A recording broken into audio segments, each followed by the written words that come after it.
करीबन 2014 से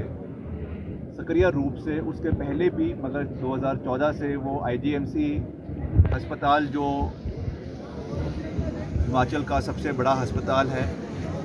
और जहाँ पे पूरे हिमाचल से यहाँ पे पेशेंट्स और उनकी फैमिलीज़ यहाँ पे आती है, क्योंकि बहुत सी कठिनाइयाँ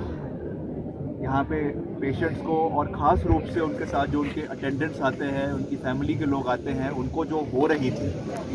उसको मद्देनज़र रखते हुए आईजीएमसी में पिछले 7 साल से एक लंगर सेवा, जिसमें उनको पहले चाय पानी से शुरू कर नाश्ते से शुरू कर बाद में 2 वक्त का भोजन निःशुल्क उनको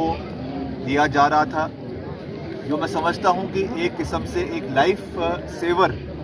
केवल रोगियों के लिए नहीं, मगर उनके जो परिवार के लोग उनके साथ, उनके अटेंडेंट्स आते हैं, जिनको दर दर भटकना पड़ता था और हर जगह, कहीं ढाबे में, कहीं रेस्टोरेंट में खाना पड़ता था, कहीं होटल में जाके खाना पड़ता था, जो 100 से 150 रुपए की प्लेट उनको वहाँ पे जो उनका खर्चा होता था, उसको बचाने के लिए जो एक नेक कार्य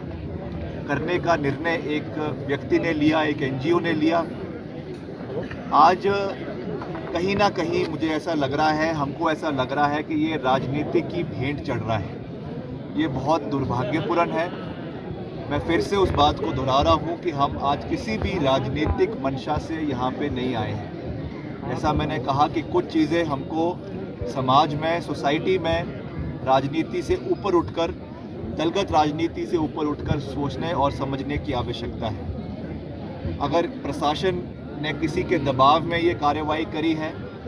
किसी व्यक्ति विशेष के दबाव में ये कार्रवाई करी है, या किसी संगठन के दबाव में ये कार्रवाई करी है,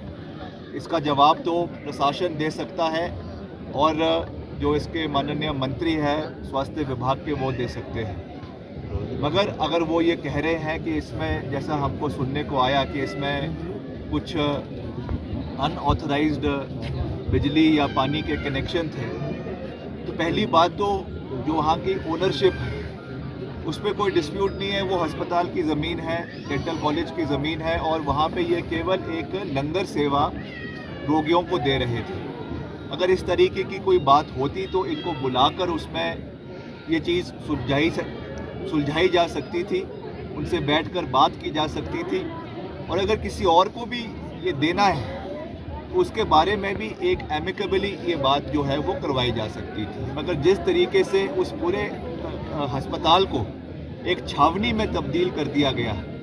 और ऐसा लगा कि शिमला पुलिस कोई जो है युद्ध लड़ने जो है वो पाकिस्तान के बॉर्डर पे जा रही है, तो ये शिमला पुलिस की भी नाकामी है।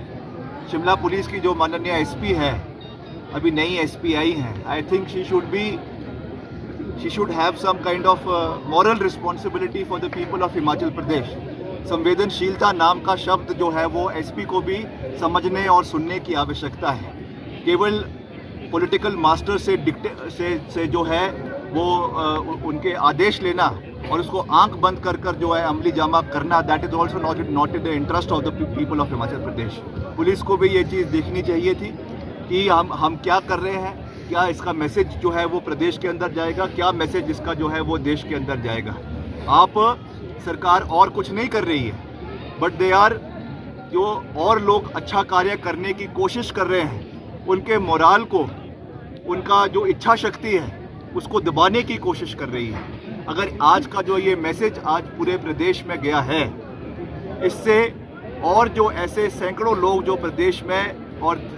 शहर में सेवा करने के लिए आगे आना चाहते थे, उनके मनोबल को तोड़ने का कार्य कर रही है। आप कुछ अच्छा कार्य तो कर नहीं रहे। कोविड में जो आपके हाल इस सरकार के थे, उसका पूरा चिट्ठा तो हमने विधानसभा में पहले ही खोल दिया है। चाहे वो वेंटिलेटर थे, चाहे वो ऑक्सीजन का सप्लाई की बात थी, चाहे वो जो वैक्सीनेशन की बात थी, मगर आज मैं उन चीज़ों में नहीं जाना चाहता हूँ। एक और जो अच्छा कार्य कर रहा है उसकी प्रशंसा करने के बजाय, उसकी सराहना करने की बजाय आप उनका मनोबल को जो तोड़ने का प्रयास कर रहे हैं, ये एक अच्छी चीज़ नहीं है।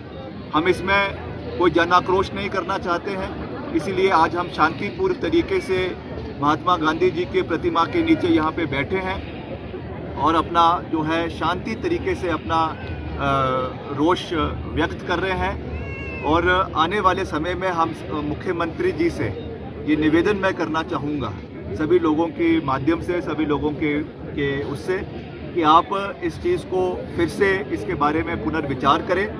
हम कोई कॉन्फ्रंटेशन नहीं चाहते, हम कोई लड़ाई नहीं चाहते हैं, मगर सरकार को इसमें हस्तक्षेप करने की आवश्यकता है और फिर से ये जो कैंटीन है, ये इस जो NGO है, इनको इसको रीअलॉट करने की आवश्यकता है।